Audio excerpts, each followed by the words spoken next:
이게 좀 묘한 시점인데 딥시크 이전과 딥시크 이후가 되게 달라졌어요.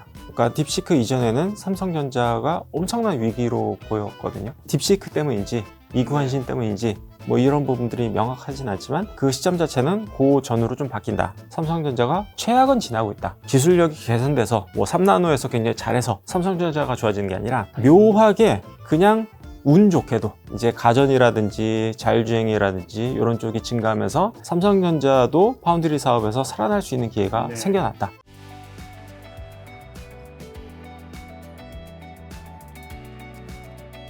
근데 이제 한국 주식 상반기에 방산도 얘기해 주셨는데 방산 같은 경우는 이제 러시아 우크라이나 전쟁이 어쨌든 트럼프가 종료시킨다는 식으로 코멘트도 했었기 때문에 뭐 상반기에 정리가 될 수도 있잖아요. 어떻게? 그 이후에도 좀 괜찮은 걸까요? 지금 트럼프 같은 경우에는 특히나 이제 중동 쪽에서 좀 계속 발을 빼고 있는 상태이거든요. 너희들이 알아서 해라. 너희들이 알아서 정리를 해라 라는 쪽으로 가고 있기 때문에 지금 방산 쪽은 그러니까 미국 수출은 거의 제로예요. 국내 방산업체들의 미국 수출은 없고 결국에는 유럽이 잘 되든 중동이 잘 되든 해야 되는데 중동 쪽의 수주에 대한 기대감은 오히려 더 올라오고 있는 상태이고요.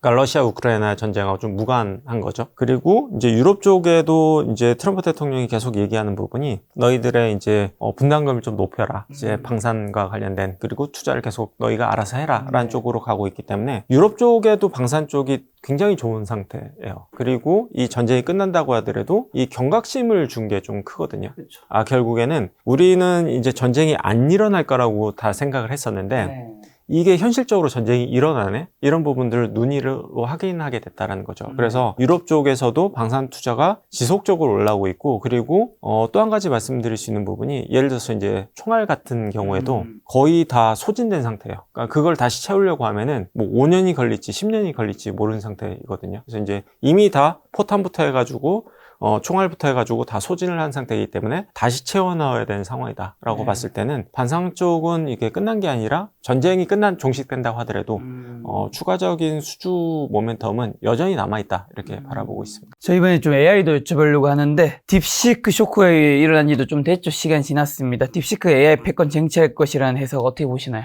딥시크는 굉장히 큰 경각심을 준 거는 맞은 것 같아요. 근데 다만 딥시크가 정말 전 세계 시장에서 점유율을 높일 것인가라는 부분은 약간 부정적으로 보고는 있어요. 왜냐면은 이제 중국 쪽이 이제 데이터라든지 이런 쪽에 그 데이터를 좀 가져갈 수 있는 개인정보를 좀 가져갈 수 있는 여지가 이제 약관에 좀 적혀있던 부분들이 좀 있었고 그리고 실제로 이제 중국 정부와 관련된 민감한 문제를 물어봤을 때는 좀 엉뚱한 대답을 한다든지 뭐 이런 부분들을 봤을 때는 확실히 이제 사전 검열이 조금 이루어지고 있는 게 아닌가라는 의문이 들기 때문에 특히나 이제 미국과 관련된 우방국들 같은 경우에는 이제 딥시크를 쓰기가 되게 어려운 것 같아요. 그렇죠. 그래서 실제로 이제 미국이라든지 일본이라든지 국내 아니면 대만 그리고 유럽 일부 기업들 같은 경우에는 딥시크를 차단을 시켜 놓은 상태예요. 그래서 우리나라 같은 경우에도 딥시크 접속이 지금 안 되고 있는 상태이거든요. 딥시크가 이제 굉장히 잔잔한 우물에 돌을 던져준 건 맞아요. 그래서 이제 경각심을 일으켜주고 AI에 대한 투자가 확실히 필요하구나라고 하는 부분들은 경각심을 일으켜준 건 맞지만 딥시크가 전 세계 AI 시장을 휩쓴다라는 부분은 그렇게 될 확률은 높진 않다. 왜냐면은 AI 서비스도 지금 경쟁이 굉장히 치열해지고 있는 상태이거든요. 맨 처음에 이제 챗 GPT가 폼을 열긴 했지만 지금 뭐 퍼플렉시티라든지 뭐 제미나이라든지 뭐 주로 AI 서비스들이 굉장히 많이 증가하고 있는 상태이고 그들 나름대로 경쟁이 굉장히 좀 치열한 상태이거든요. 거기서 이제 딥시크가 살아남아야 되는 상황인데 저는 조금 더 지켜볼 필요는 있다. 그러니까 너무 그거를 우려 섞인 생각으로 좀 바라볼 필요는 없다 이렇게 생각을 하고 있습니다. 자, 그리고 또 딥시크에서 AI 하드웨어가 가행 투자 상태가 아니냐는 우려도 있고요. R&D 경쟁 촉발해 AI 하드웨어 수요가 더 커질 수 있다는 의견도 팽배한데 뭐 사실 양측이 다 뭐 일리가 있는 의견이니까 다 양쪽 의견이 있는 거겠죠? 대표님 어떤 쪽인가요? 최근에 이제 좀 인상적이었던 부분이 앨런 머스크가 xAI라는 이제 스타트업, AI 관련된 스타트업을 좀 차린 부분이 있는데 거기서 그룩이라는 서비스를 좀 하고 있거든요. 근데 이제 어저께 이제 그룩3라는 서비스가 나왔는데 챗 GPT랑 비교했을 때 서비스의 품질이 정말 말도 안 되게 드라마틱하게 올라오는 모습을 좀 보였어요. 그래서 이제 그만큼 짧은 기간에 엄청난 투자를 했다라는 이야기라고 볼 수 있는데, 이 투자 경쟁이 그렇게 완화되는 모습은 전혀 보이고 있지 않다. 오히려 이 패권을 먼저 차지하기 위해서, 그러니까 효율성이 개선됐지만 효율성이 개선돼서 투자를 줄이는 게 아니라 효율성이 개선된 만큼 더 좋은 서비스를 더 빨리 제공할 수 있겠네? 라는 쪽으로 지금 흘러가고 있는 것 같아요. 그래서 이제 앨런 머스크 같은 경우에도 지금 엔비디아 칩을 20만 개 지금 구매를 이미 해서 돌리고 있는 상태인데, 요걸 100만 개까지 빠르게 늘리겠다라고 이야기를 하고 있거든요. 그래서 엔비디아도 좀 놀랄 정도로 투자를 엄청나게 빨리 하겠다라고 이야기를 하고 있는 상태이고, 또 한 가지 부분은 딥시크가 나오면서 유럽 쪽에서 조금 이제 미국을 따라갈 수 있을까라는 의문을 갖고 있었다라고 하면은 유럽에서도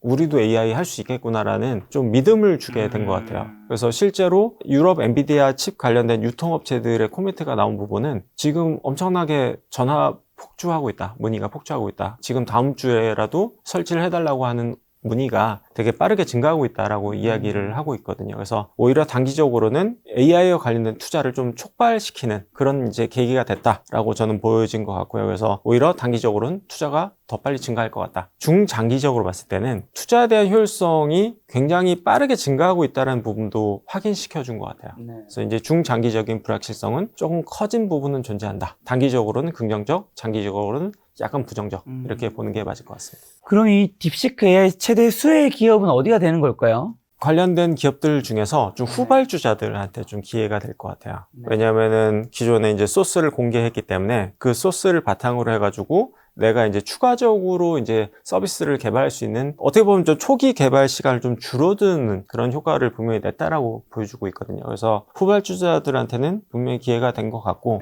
또 한 가지 부분은 메타가 이제 라마라는 서비스를 하고 있는데, 요것도 이제 공개된 소스이거든요. 그래서 오히려 좀 라마 서비스에 대한 관심이 더 커지지 않을까?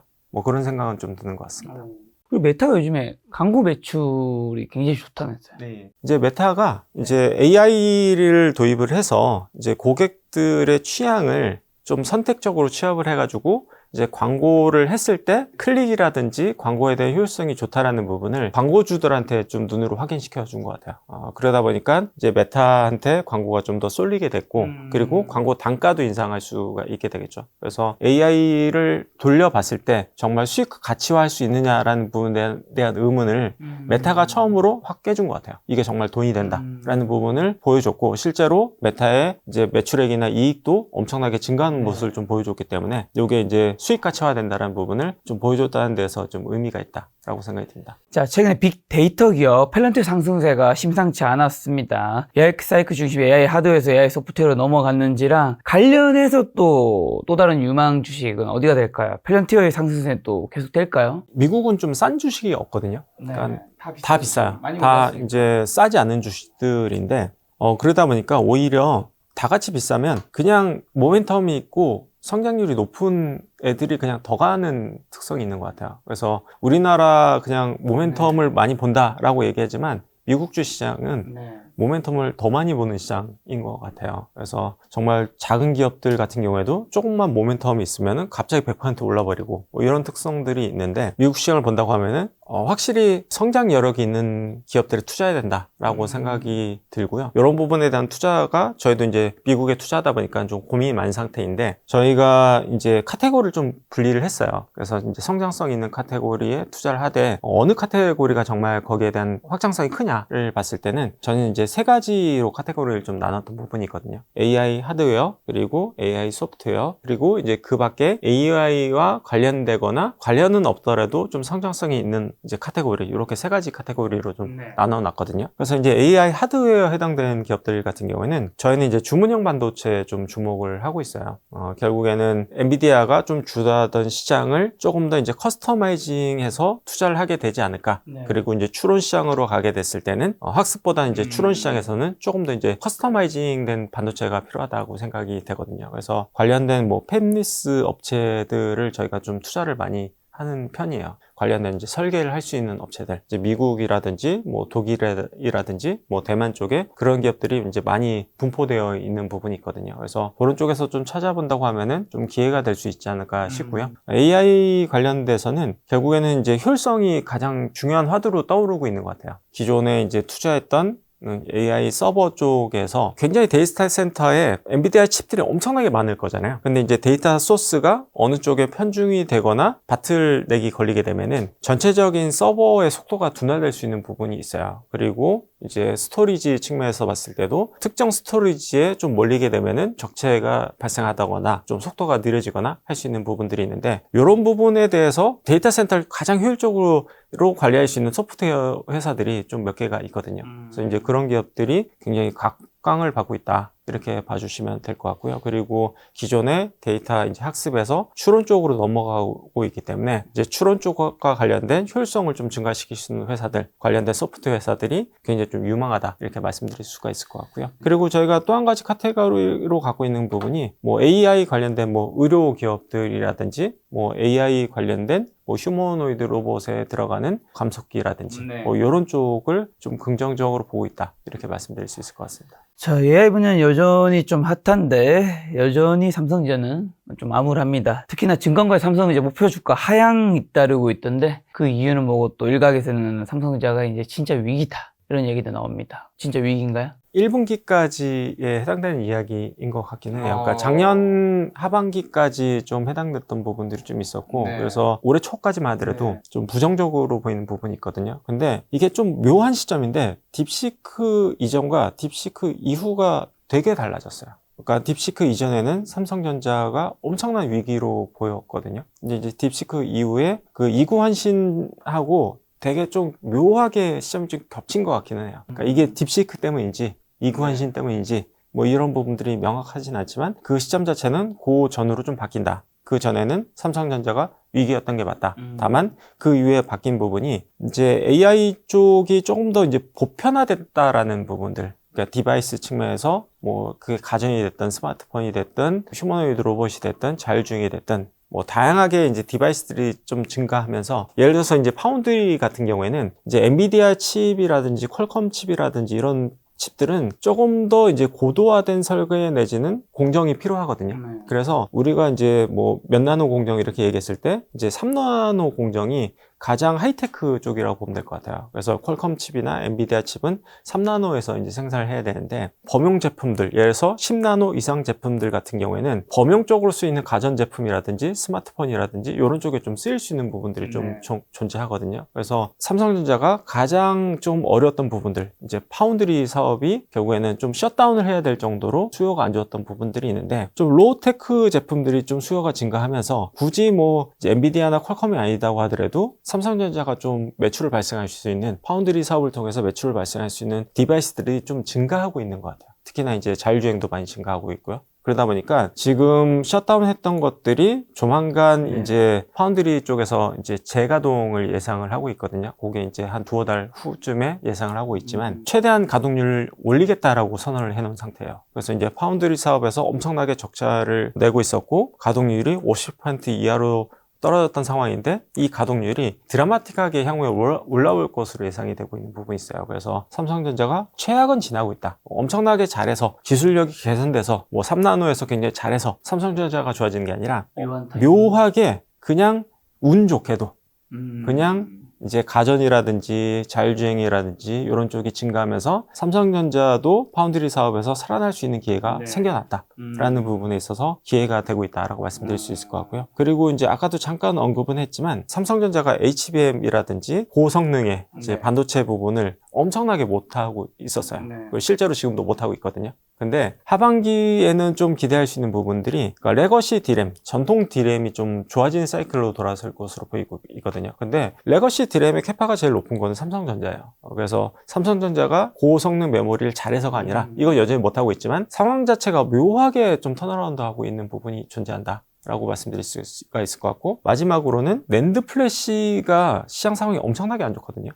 근데 심지어는 낸드 플래시도 들어설 수 있다는 기대감이 증가하고 있는 것 같아요. 이것도 마찬가지로 삼성이 잘해서가 아니라 그냥 시장이 좋아져서 그런 부분들이 있다 보니까 그건 이제 기술적인 관점에서 봤을 때는 여전히 최악이다. 다만 주식 관점에서 봤을 때는 오히려 지금은 이제 턴어라운드를 기대할 만한 시점이 된 것 같다. 이렇게 말씀드릴 수 있을 것 같습니다. 묘하게. 네, 되게 묘한 것 같습니다. SK하이닉스 같은 경우 이제 역대급 실적도 냈는데 올해 그러면 상승세 이어가는 건가요? 하이닉스는 여전히 잘하고 있고 올해 실적은 그냥 개런티 되어 있다라고 좀 보이는 것 같아요. 왜냐면은 HBM을 거의 뭐 독점까지는 아니라고 하더라도 엔비디아의 가장 높은 가격의 이제 HBM을 가장 높은 비중으로 이제 납품을 하고 있기 때문에 그리고 이제 거의 1년 단위의 계약입니다. 풀로 찬 상태이기 때문에 뭐 실적은 걱정할 건 없다. 조선이나 이제 방산이라 이런 관점과 좀 비슷하긴 해요. 그러니까 잘하고 있고 계속 좋을 거이긴 하지만 좋아지는 모멘텀적인 측면에서 봤을 때는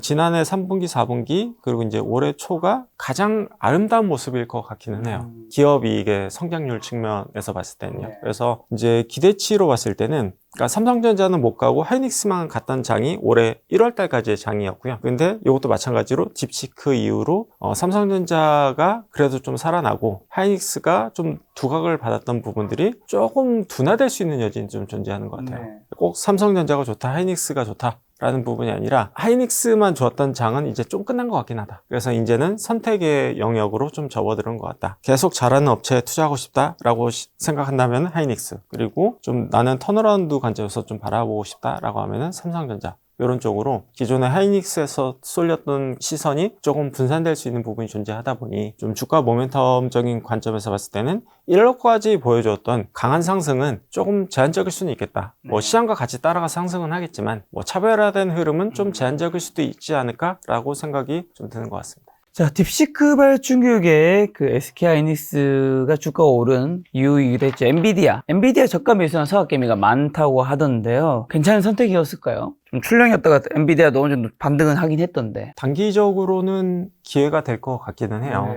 왜냐면 우리가 좀 고민하고 있었던 부분이 중국 쪽에서 이제 제재로 인해서 만약에 투자가 줄어든다고 했을 때 그 공백을 과연 유럽 쪽이 메꿔줄 수 있을까라는 부분에 대한 고민이 좀 있었거든요. 근데 지금 분위기로 봤을 때는 유럽 쪽에서 메꿔주는 분위기로 가고 있는 것 같아요. 그래서 이제 유럽 쪽에서 투자가 증가를 하면서 중국 쪽 규제 강화로 인해서 좀 줄어들 것으로 이제 생각했던 부분이 충분히 유럽 쪽에서 좀 메꿔질 것 같다라는 쪽으로 이제 분위기가 전환되고 있기 때문에 단기적으로 괜찮을 것 같다라는 부분이 될 것 같고요. 다만 장기적으로 봤을 때는 잠깐 언급을 했지만 투자 효율성이 좀 증가하면서 장기적으로 투자했던 거를 좀 단기적으로 땡겨오는 느낌이 좀 있는 것 같아요. 그러니까 단기적으로 땡겨와서 투자를 더 활성화시키고 있는 상태이고, 근데 이 얘기는 뭐냐면은 좀 장기적으로 봤을 때는 투자가 좀 줄어들 수 있는 부분이 좀 존재한다라고 봐야 될 것 같거든요. 근데 이제 이 부분을 이제 엔비디아가 얘기하는 것들은 휴머노이드 로봇이라든지 뭐 자율주행이라든지 아니면은 AI PC라든지 이런 쪽에서 수요가 증가할 것 같다라고 코멘트는 하고 있거든요. 근데 그게 아직까지 확인은 되고 있지 않은 상태인 거죠. 결국에는 2년 후, 3년 후 얘기가 될 수 있는 거니까요. 그래서 그런 부분들이 결국에는 엔비디아의 장기 주가 방향성을 결정할 텐데 아직까지는 그런 부분들이 좀 불확실성은 좀 존재하는 것 같다라고 말씀드릴 수 있을 것 같습니다. 자, 월가 전문가들사이에서 테슬라 주가를 둘러싼 경고음도 커지고 있다고 하던데 그 이유 뭘까요? 그리고 테슬라 주가는 앞으로 좀 괜찮을까요? 일론 머스크, 트럼프. 테슬라는 장기적으로 봤을 땐 여전히 저는 좋게 보고 있어요. 그래서 이제 장기적인 그림을 좀 그려보자고 하면은 일론 머스크가 AI에 지금 투자하고 있는 이유가 결국에는 자율주행에 넣기 위해서 만들고 있는 부분이 있거든요. 근데 이제 정말 AI가 됐을 때 장점은 뭐냐면은 이게 가전도 그렇지만 자동차도 그렇고 라지 랭귀지 모델이 되게 되면은 말로 이제 소통을 할 수 있게 되는 거죠. 그러니까 그게 훨씬 더 원활해진다라고 보면 될 것 같아요. 차에 대해서 명령을 어떤 식으로 이제 컨트롤할 때, 그러니까 말로 다 이제 소통을 하고 컨트롤할 수 있다라는 장점이 있을 수 있고요. 또 한 가지는 AI가 같이 판단을 해주는 거예요. 그러니까 지금도 이제 사진을 판독할 수 있는 기술들이 많이 증가하고 있잖아요. 그러면은 내가 운전을 안 한다고 하더라도 지금은 카메라로만 이제 제어를 하고 있지만 강아지가 이제 내 차에 접근하고 있는지 아니면 자전거가 접근하고 있는지 아니면 신호가 바뀌려고 하는지 아니면 어떤 차가 끼어들려고 하는지를 AI가 같이 그 앞 화면을 보면서 네. 같이 판단해 주는 거죠. 그러면은 자율주행에 대한 퀄리티도 한 단계 레벨업 될 수 있기 때문에 정말 테슬라가 꿈꾸는 것들이 다 된다고 하면은 장기적인 전망은 여전히 장밋빛으로 열려 있을 수 있다. 다만 단기적으로 봤을 때는 중국의 자율주행 기술, 전기차에 대한 기술이 너무 빨리 올라오고 있기 때문에 거기에 대한 경쟁은 좀 불가피할 것 같다라는 부분이 단기적으로는 부담 요인, 장기적으로 정말 테슬라는 이제 버리고 가야 되냐라고 봤을 때는 여전히 기회의 요인이 존재한다. 굉장히 꿈을 꿀 수 있는 기업이다 라고 말씀드릴 수가 있을 것 같아요. 그리고 이제 또 한 가지 부분은 이제 휴머노이드 로봇을 좀 대량 생산하게 되면은 결국엔 단가가 떨어지면서 보편적으로 쓸 수 있는 제품으로 만들 수 있을 것 같기는 하거든요. 근데 이것도 마찬가지로 중국의 휴머노이드 로봇이 워낙 싼 단가에 생산을 하고 있기 때문에 이게 이제 직접적으로 경쟁이 될까라는 의문이 되긴 하지만 중국 업체를 제외하면은 휴머노이드 로봇이 됐든 자율주행이 됐든 이제 테슬라를 넘어서는 기업은 없는 것 같기는 해요. 그래서 장기적인 경쟁력은 여전히 존재하는 것 같다라는 생각이 드는 것 같고요. 다만 이제 조금 더 싸게 샀으면 좋겠다라고 생각하는 부분이 이 부분은 뭐 실제로 될지 안 될지는 모르겠어요. 이제 트럼프 대통령의 어떤 뭐 후광 효과로 인해서 수혜를 봤던 부분이 있는데 그 부분이 오히려 지금은 좀 마이너스로 작용하는 부분이 좀 커지고 있다라는 느낌은 드는 것 같아요. 타임즈였나요? 그 어디에 뭐 거기 트럼프 백악관 그 자리에 일론 머스크 앉아 있는 장면도 나오고. 네, 그거는 약간 오버인 것 같긴 한데, 예, 특히나 이제 최근에는 이제 유럽에서 약간 너무 극우파적인 발언을 좀 하면서 유럽 좀, 판매량도 안 좋다면서요. 예, 반감을 좀 얻었던 부분이 있거든요. 그래서 저는 마지막 하이라이트가 될 수 있는 부분은 뭐 이게 진짜 될지 모르겠지만 트럼프 대통령하고 결국에는 둘 다 다혈질이기 때문에 싸우고 결별하지 않을까? 이제 이런 생각이 좀 드는 것 같기는 해요. 그러면은 그때 이제 주가가 한 번 더 빠질 수 있어서 뭐 그런 기회가 온다고 하면은 뭐 매수 기회로 활용하면 좋지 않을까 정도는 생각하고 있습니다. 일론 머스크가 굉장히 똑똑한 사람인데 굳이 트럼프의 신기를 건드리지 않지 않을까요?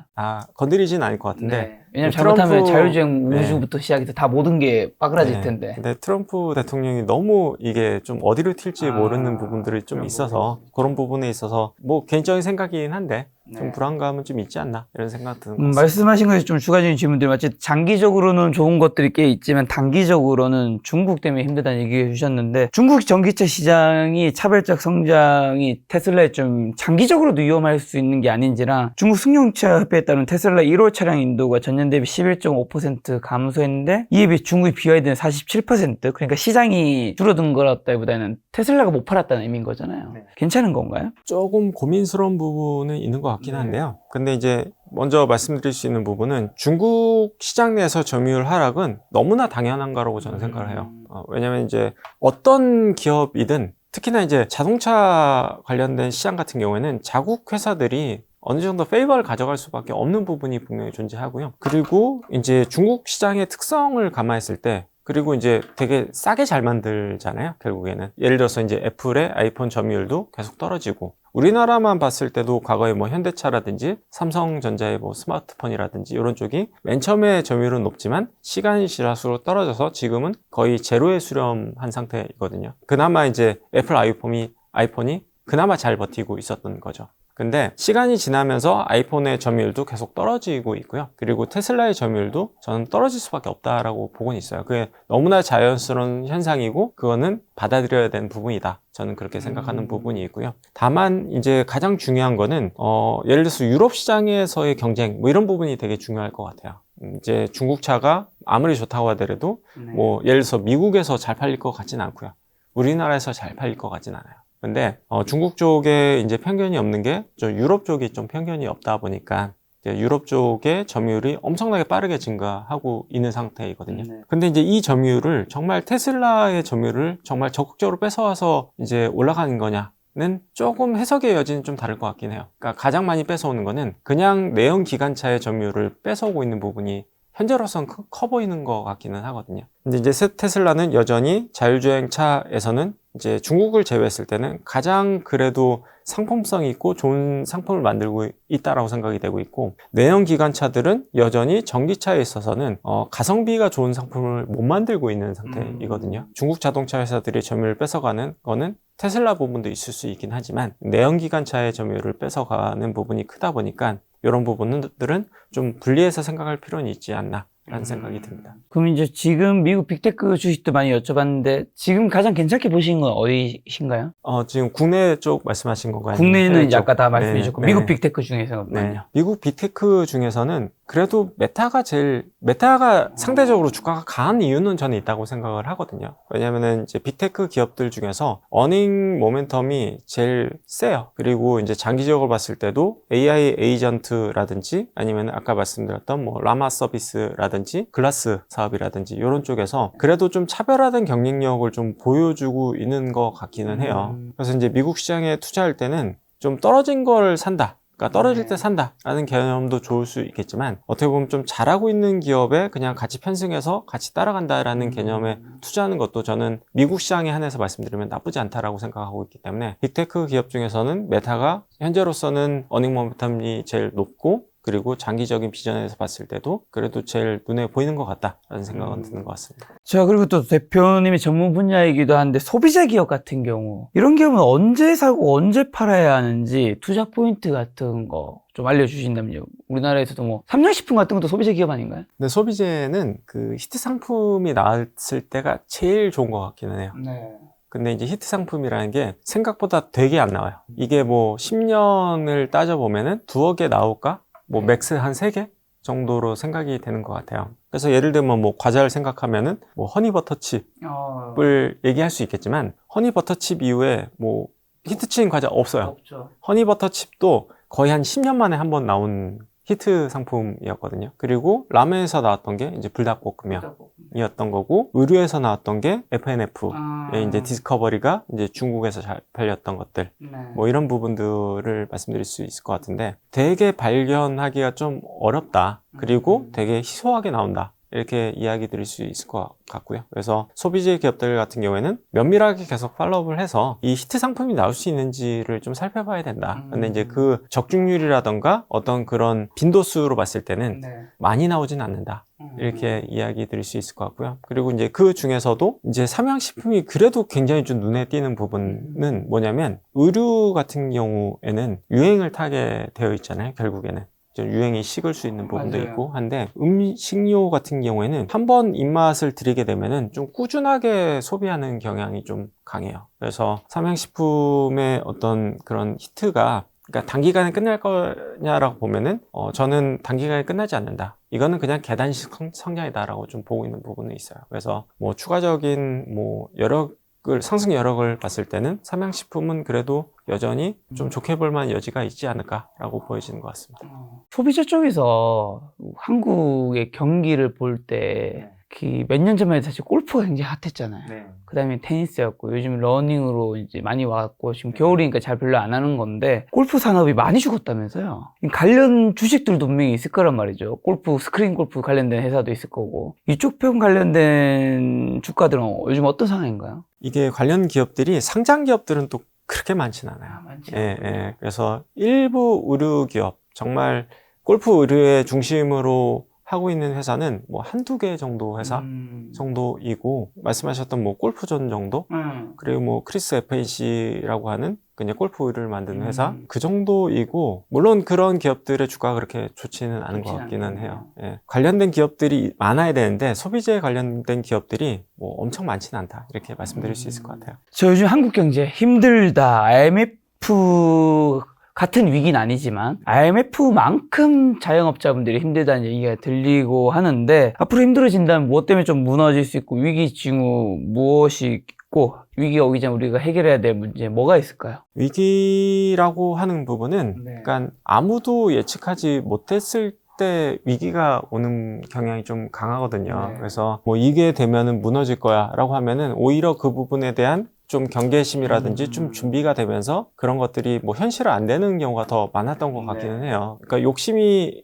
날 수도 있어요. 그러니까 현금성 자산이 되게 아까웠게 생각될 수 있는 부분이 있거든요. 근데 그런 부분들을 항상 준비하는 자세는 좀 필요한 것 같기는 해요. 그래서 위기를 대비하는 부분은 예측이 아니라 현금성 자산을 어느 정도는 가져간다. 이런 부분들의 중요한 포인트가 될 것 같기는 해요. 언제 발생할 수 있을지 모르지만 그 현금이 결국에는 위기가 온다고 했을 때는 이게 뭐 한 번에 뭐 2배, 3배, 그러니까 자산 증식을 할 수 있는 또 기회로 작용을 하니까요. 현금성 자산을 가져가는 게 좀 위기에 대한 대응이 될 수 있다라고 말씀드릴 수가 있을 것 같고, 그러니까 우리나라 주식시장에서 가장 조금 무서운 거는 정치적인 리스크인 것 같기는 해요. 그렇죠. 그래서 아직까지. 이제 지금은 리더십이 없다 보니까 예를 들어서 4월 정도 됐을 때, 3월, 4월 됐을 때 이제 트럼프 대통령이 우리나라 이제 관세에 대해서 이제 협의를 하고 싶은데 이게 컨트롤 타워가 부재하거나 어떤 리더십이 없을 때는 이게 우리나라한테 굉장히 불리하게 작용할 수 있는 부분이 좀 존재하거든요. 그래서 그런 정치적인 불확실성이 저는 지금 한국 시장을 봤을 때는 가장 우려스럽긴 하다. 그리고 정치적인 불확실성은 또 예측이 되게 어렵다는 특성이 좀 있거든요. 네. 그래서 이런 부분들만 좀 잘 지나갔으면 좋겠다. 이런 생각이 드는 것 같습니다. 저 아까 전에 이제 현금이 위기가 왔을 때 굉장히 중요한 자산을 얘기해 주셨는데, 물론 이제 제가 궁금한 게 한 가지가, 이 위기가 왔을 때 대부분의 자산이 이제 폭락을 하니까 그때 이제 살 수 있는 현금이 있어야 된다는 얘기잖아요. 뭐 그렇게 굉장히 투자를 잘하시는 자산가 분들도 계신 것 같긴 한데, 결국 우리가 돈을 버는 방법은 근로와 사업과 투자인데, 제가 주변에 이제 부자분들을 봐도 이때 버시는 분들 중에 일부는 방금 전에 말씀하신 현금에 챙겨 놓으신 분도 있겠지만, 대부분 좀 많은 분들은, 그러니까 원래도 근로와 사업 소득은 많은 거예요. 그러니까 캐시가 계속 들어오는 거죠. 그러니까 쌓여져 있는 자산, 그러니까 본인도 투자해 놓은 것들이 박살이 나 있겠지만 어쨌든 쌓여져 있는 자산을 살 수 있는, 뭐 그게 뭐 일주일 만에 끝나고 그러진 않으니까요. 살 수 있는 현금이 계속 들어오니까 그걸 사고, 그럼 이건 올라가고 결국 나중에 위기에 지나면 이제 기준을 가지고 있던 걸 버틸 수 있는 또 현금이 있으니까 안 팔고, 이러다 보니까 시간이 지나 보면 부자가 되는 분들이 앞서 말씀하신 그런 투자 고수 분들보다는 더 많다고 저는 생각이 드는데 맞나요? 저 어떻게 보시나요? 일정 자산 이상 되고 네. 그리고 이제 현금 흐름이 굉장히 좀 좋으신 분들은 이제 그렇게 하면 될 것 같아요. 왜냐면은 저축하듯이 그냥 투자하면 되거든요. 그러니까 돈이 생길 때마다 투자하고, 왜냐면은 나는 계속 돈이 현금 흐름이 좋고 계속 들어올 거기 때문에 떨어지면 떨어진 대로 사고 오르면 오른 대로 사면은 돼요. 그래서 그런 분들이라고 하면은 저축성 느낌으로 투자해도 무방하다. 다만 이제 제가 이야기하는 부분은 조금 절제가 좀 필요한 것 같기는 해요. 그러니까 현금성 자산을 가져가는 것도 엄청난 절제와 용기가 필요하거든요. 그렇죠. 생각보다. 욕심을 내려놔야 네. 되는 거잖아요. 그래서 이거를 정말 사고 싶은 거를 그래도 내가 좀 위기를 이제 대비해서 요 정도는 남겨둬야지, 이 부분도 현실적으로 실행하시는 분들을 많이는 사실 못 보긴 했어요. 근데 그런 부분도 저는 필요하지 않나. 그래야지 위기가 왔을 때 한 번 점프업할 수 있는 기회가 또 존재할 수 있는 부분이 있으니까요. 생각을 해서 조금 실행을 해보면 어떨까라는 생각이 드는 것 같습니다. 가시기 전에 트럼프 시대니까 이건 안 여쭤볼 수 없죠. 트럼프가 말한 좋아하는 자산 비트코인, 앞으로 좀 어떻게, 트럼프 시대에는 어떻게 보세요? 비트코인은 저는 아이디어가 없습니다.